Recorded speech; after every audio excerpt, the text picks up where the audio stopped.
नमस्कार सांग माने मु आपन स्वागत जनाऊँगी मोर ये चैनल को। आउ आज आम आसचु पुरी जगन्नाथ मंदिर को। एंड आम आसबार मुख्य कारण है कि एबे जो नुआ नुआ सब बनी परिक्रमा पाई, तो आज आम सेटा को परिक्रमा देखा। सो ये ब्लॉग रे मो संगे रुहतु एंड आम मिसिक परिक्रमा करवा। चलतु।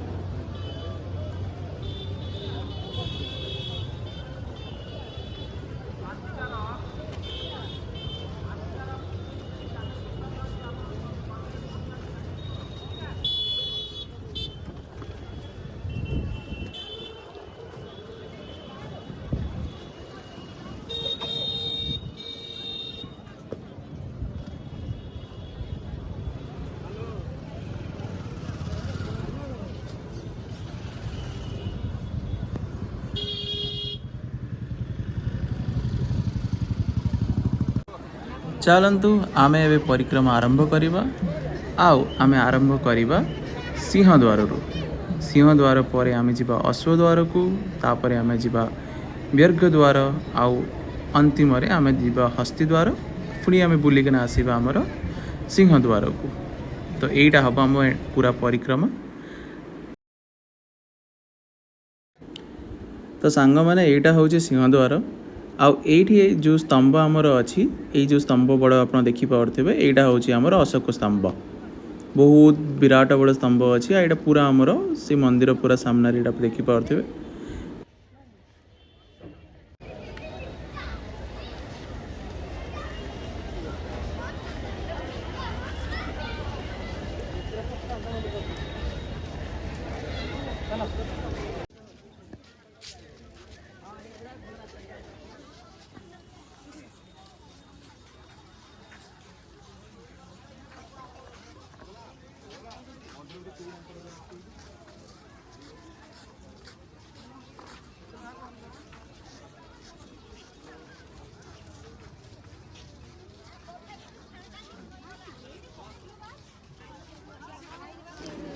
आम ए जाऊँ अश्वद्वार को।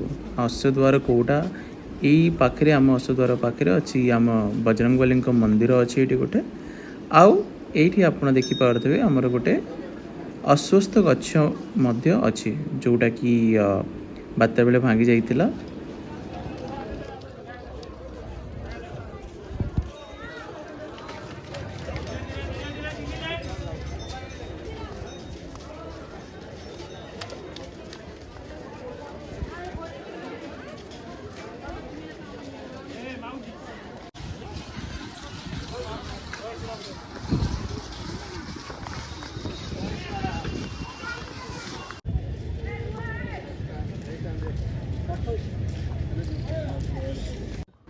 आउ यही द्वारटा हूँ आमर 3 नंबर द्वार, जोड़ा कि आमके कहू एटा व्यघ्र द्वार, जोड़ा कि आम टाइगर गेट मध्य कहू।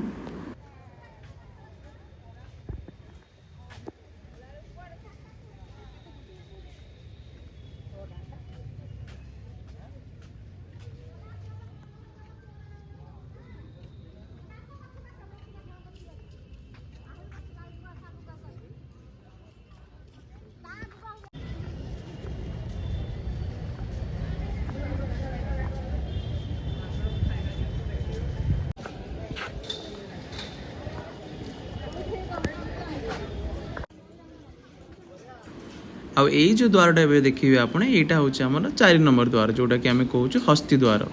आउ यहाँ को आम एलिफेंट गेट कहू। देखिपे केते सारा भिड़ ये अच्छे, लोक मैंने सब लाइन होना जाऊँच।